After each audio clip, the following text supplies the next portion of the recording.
নাসের জিহাদি সাহেব একটা দুরূদ শরীফ গায়, এইভাবে বলতেন, আল্লাহুম্মা সাল্লি আলা সাইয়্যিদিনা মুহাম্মদ নবিয়িনা শাফিঈনা মাওলানা।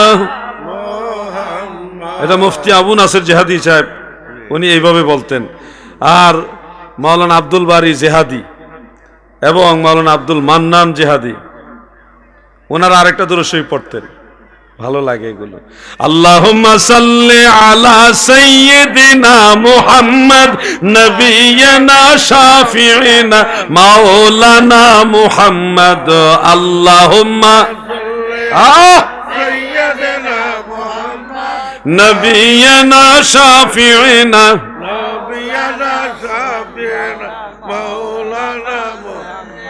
নবী ছাড়া অন্য কেহ সরাসরি মাওলার দিদার পাইল না।